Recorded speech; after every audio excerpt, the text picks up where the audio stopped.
kijana, popote ulipo, ninakusalimu kupitia jina takatifu la Yesu Kristo. Leo nataka nizungumze na kijana juu ya somo linalosema kijana na kukatisha tamaa na vitu vinavyomzunguka. Nataka nikwambie kijana, tupo duniani, dunia ambayo imejaa changamoto nyingi, mitihani mingi. Kila tunapoitwa leo, mtihani wa jana haufanani na wa leo, na wa leo haufanani na wa kesho. Tumekuja duniani kutatua matatizo, kutatua changamoto. Kwa hiyo leo nataka nikutie moyo kijana, popote ulipo. Unajua kuna namna fulani unapoishi duniani, kuna mitihani aina nyingi.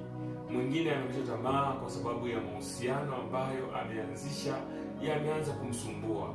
Mwingine ameanzisha biashara ama ameanzisha miradi fulani ya kiuchumi, lakini haiendi sawa sana anavyofikiri.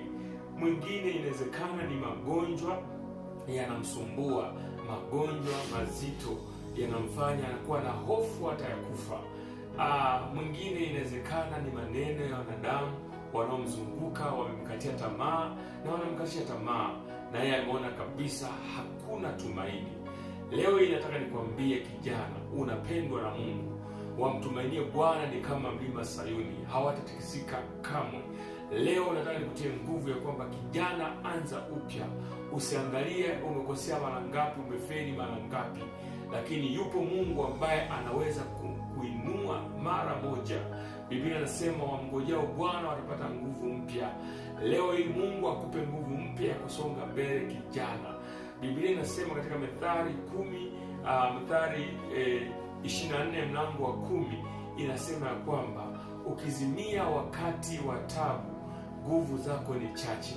Leo hii nataka nikwambie kijana, usizimie. Nguvu zako kama ni chache, leo Mungu akupe nguvu nyingine mpya kabisa. Uwe na uwezo wa ajabu. Songa mbele, usikate tamaa. Unajua unaweza kuwa umekosea mara nyingi, umeshindwa mara nyingi, na umekutana na changamoto nyingi, lakini nataka nikwambie kwenye 99 unafika kwenye 100 tu, unaweza kukuta ndio mafanikio yako. Inawezekana umejaribu mara nyingi mahusiano ambayo hayaeleweki. Unaweza kushangaa mahusiano ya mwisho Mungu anakutendea muujiza. Inawezekana umeanzisha miradi ya aina nyingi sana lakini imefeli. Lakini inawezekana mradi wa mwisho ndio ambao utakutoa kimaisha. Nataka nikwambie Mungu ana mpango wa kukuinua. Biblia inasema najua mawazo niwaziana ninyi, asema Bwana, ni mawazo mazuri, kuwapa tumaini siku za mwisho. Mungu akupe matumaini, usichoke, usikate tamaa. Wewe ni wa thamani, Mungu anakuwazia mema. Ubarikiwe kijana, inuka uangaze, maana nuru yako imekujia. Ubarikiwe sana. Amen.